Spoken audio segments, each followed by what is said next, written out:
Hi, my name is Miss Power and I'm going to be reading Red Ranger Came Calling by Berkeley Brest.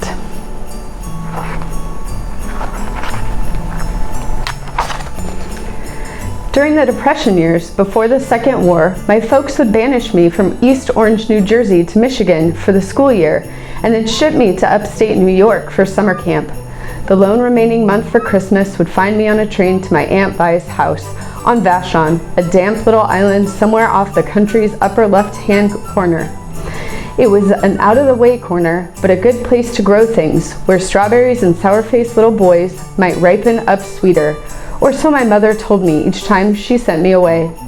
But on Christmas Eve of 1939, I'd grown no sweeter at all. My prize eluded me, an official buck-tweed 2-speed Crime Stopper Star Hopper bicycle. It sat there gleaming in Vashon hardware store window, tantalizing earthlings with its spine-tingling glamour. The Red Ranger of Mars, me, visited this place daily, like a cow returning to a salt lick. There I would loiter, miserable in bike poverty, kept company by Amelia, Aunt Vi's Dalmatian wiener dog mix. Most of the time Amelia just snoozed nearby, dreaming like me of other places, other lives far away. But it was 1939, and although Christmas Eve had arrived, dreams were unaffordable. Amelia and I headed home with mine far behind in the store window.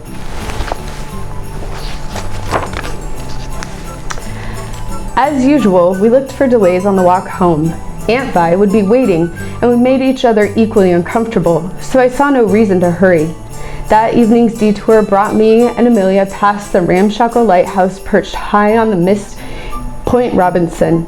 As always, we paused to consider the house's legend. Island old-timers insisted that its unseen occupant, Old Sunderklaus, was actually Santa Claus himself.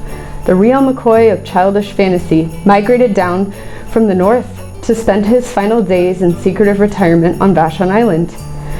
It took folks far more fruity than the Red Ranger of Mars to be tricked into believing such twaddle.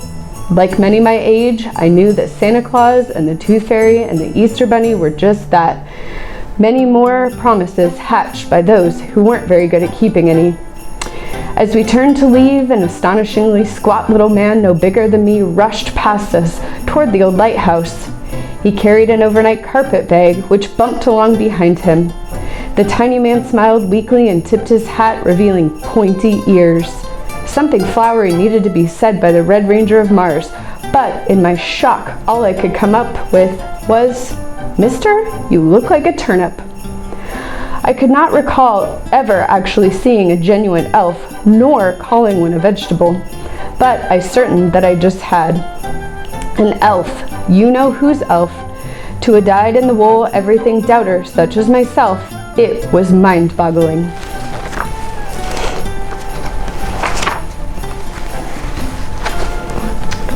That evening, Aunt Vi asked me to help pin up some old holiday magazine pictures, but I declined.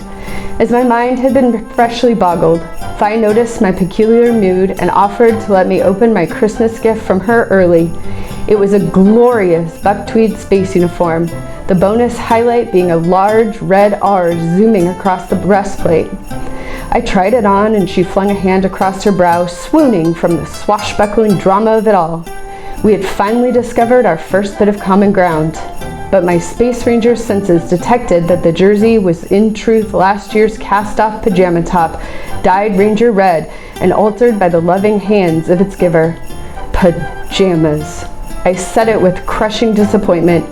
I didn't speak again, but my fingers explored the familiar cloth. My expression hid none of my defeat. Vi turned away, hiding her own. I did not typically give much thought to the feelings of others, and, true to form, I did not that night.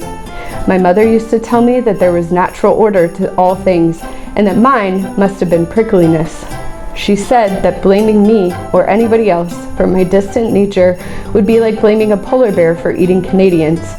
It was the natural order, and that was that. I thought of this as I went up to bed.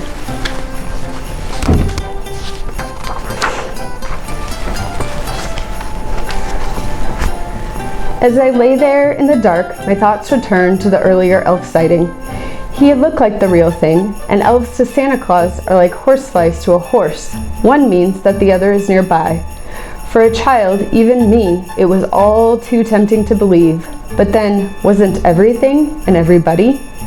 It occurred to me that like a kid's life was one long opportunity for having the rug pulled out from below him at every step. Myself, I was determined to stay on my feet. Still, a fraud was surely afoot, and it was sworn duty of the Red Ranger of Mars to stick his nose deep into such things. Amelia followed, looking doubtful, as I dropped out my window. I bent low and then crept off into the island fog to unmask a humbug. The Santa Claus house teetered high above the pounding surf, the moon igniting the rising mist into blue phosphorescence. Ancient toys in despair littered the steps like ghosts from a baby's bad dream. We clambered past an old sign nailed into the rock. Visitors not received with zesty jolliness at the moment. I almost turned back right there. I was growing uneasy about the whole matter, and a public guarantee of grumpiness didn't help. I knocked on the huge door, unzestfully.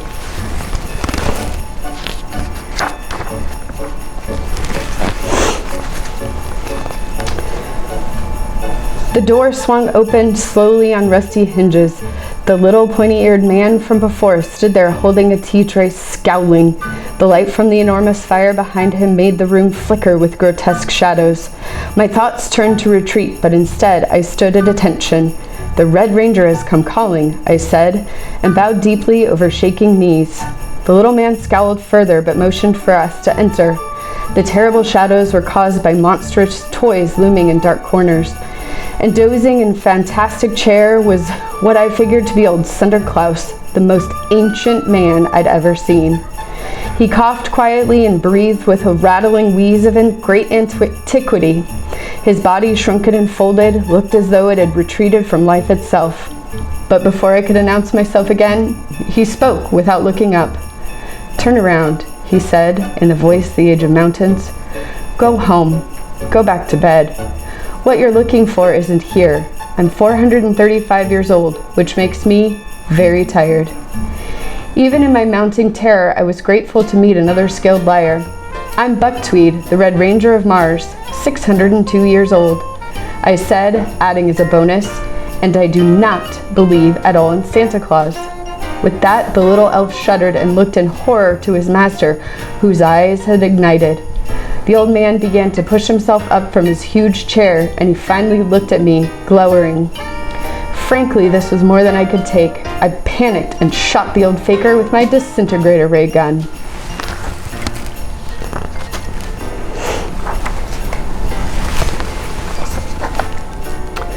The old man sank back into his chair, stunned as if a tuna fish were stuck to his forehead and not a dart. He pulled it off, then motioned with his bony hand for me to approach. I did, deeply regretting my violence. When I got close, he took my pistol and held it up gingerly for a better look. His eyes widened. "Never," he said, "have I made such a thing. What is this for?" His question brought me back to comfortable territory, masking my panic. I said, "Why, I've shot down a fleet of Nazi attack ships with that. I've mowed down a mob of Venetian Hottentots. I've burned a hole through Mars's moon and signed fannies on Pluto." I had been infected with the room's atmosphere of malarkey. I gave him another chance to hatch one himself. "They say you're Santa Claus," I said. His face darkened. "Santa Claus?" he said, repeating the name as though it hurt. His eyes looked ahead and seemed to focus beyond the walls. "He's a foolish story for small children. He's a big, jolly bribe to control their natural criminal instincts." He chuckled at this without smiling. "It's been that way for a long time, but it wasn't always." His eyes focused back on me. Smiling sadly, he said, "He's old now, and the times are newer. People are newer."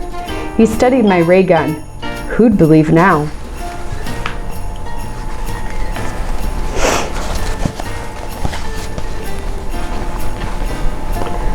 "I believe," I said, but I wasn't sure at all. I'd had to see what the old fruitcake had up his sleeve. "I believe if he could make a reindeer fly." For the first time, a light brightened in his eyes. The elf looked appalled and whispered, "Don't do it, boss. You're not 300 anymore." The old man wasn't listening as he pushed himself out of the chair and settled his weight on wobbly knees. He shuffled over to the fireplace mantel and held his hands around a little carved reindeer. Scrunching his eyes, he made a great effort to do something, although I couldn't tell what. After several minutes of nothing happening, the old man rested on his elbows, exhausted. "Blast!" he said in frustration, just as the elf dropped his tea tray. We turned around and I heard the old man say, "Oops." Amelia was drifting slowly up toward the ceiling like a leaky balloon. If a dog can look unamused, she did. And if a space ranger can look dumbfounded and thrilled at the same time, then I did too.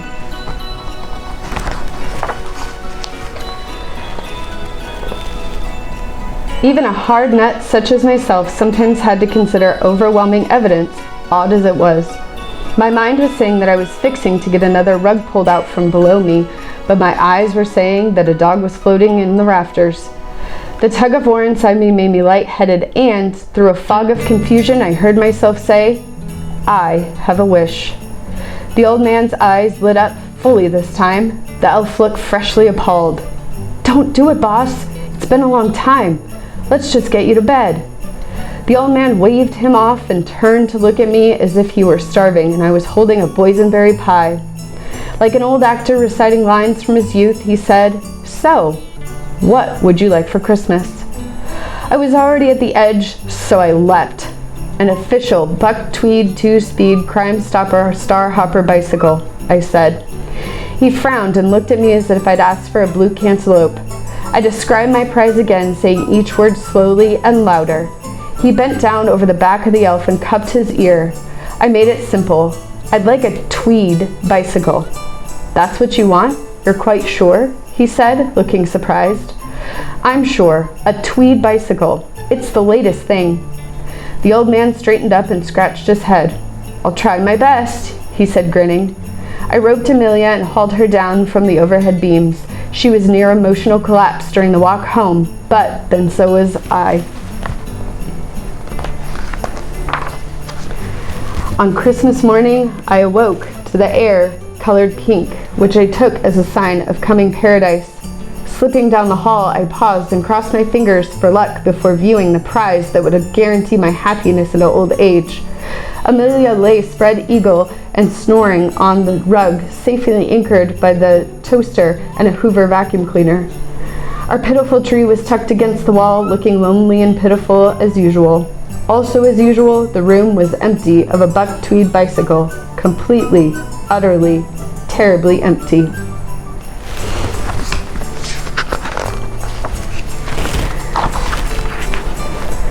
I searched the house and yard, confirming the worst. No bicycle.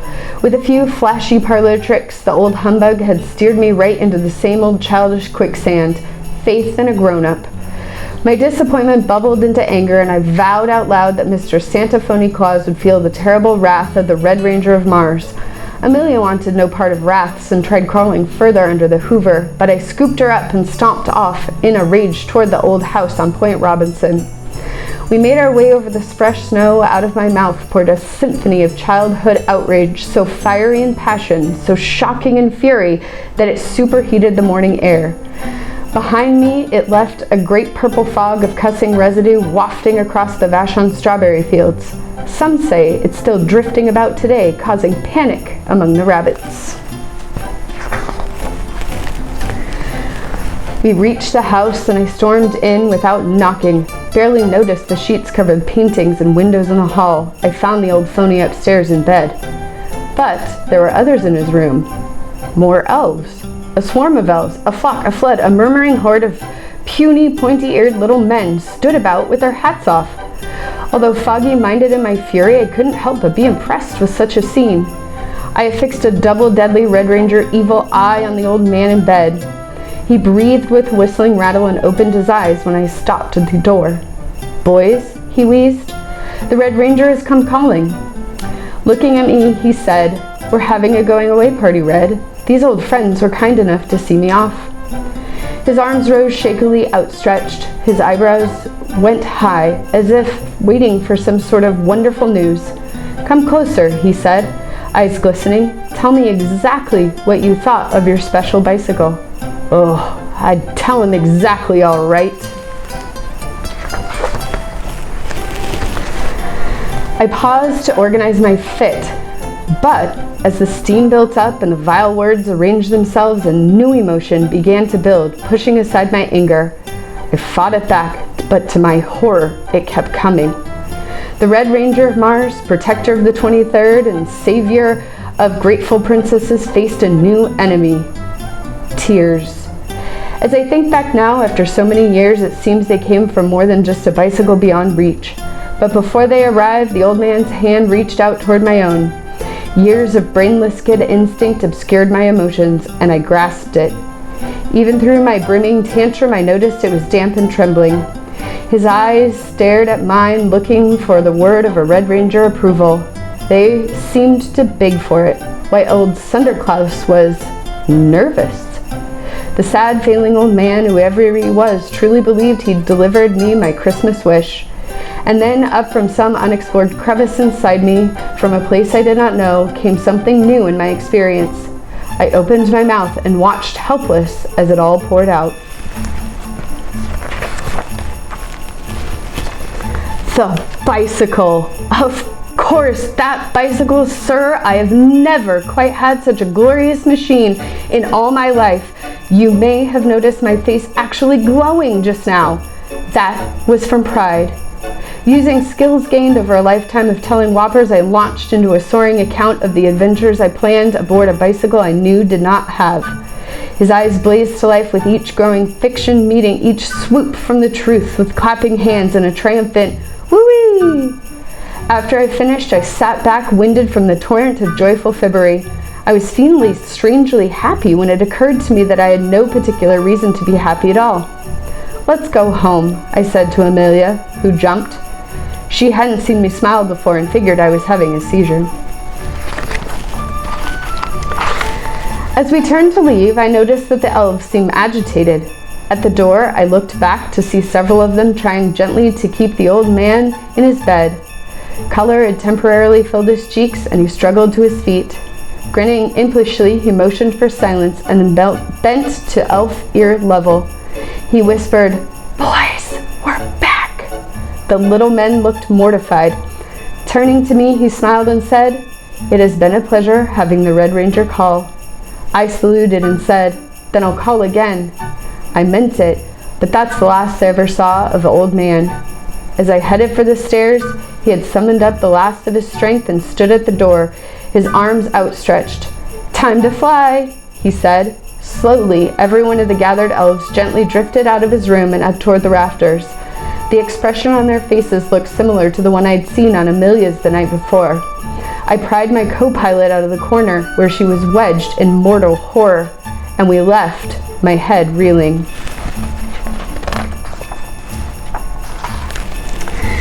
I discovered it on the way home that morning. It had been in my front yard all the time. I just hadn't thought to look up.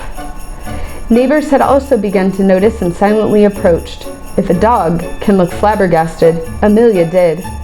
The morning breeze spun the front wheel lazily while I stared up in open-mouthed astonishment.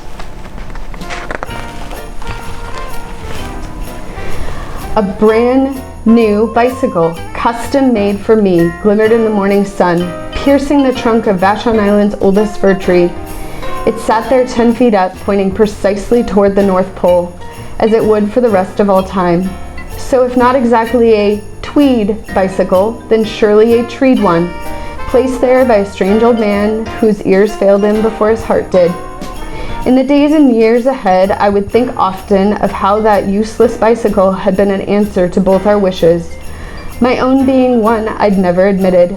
But on that Christmas morning of 1939, I knew I only needed to wake Aunt Vi up and tell her how extraordinarily fond I was of an old cast-off pajama top dyed Ranger Red. 50 years later, if you ask if I'm not making this all up, I'll say this: the word of the Red Ranger of Mars should be all you need.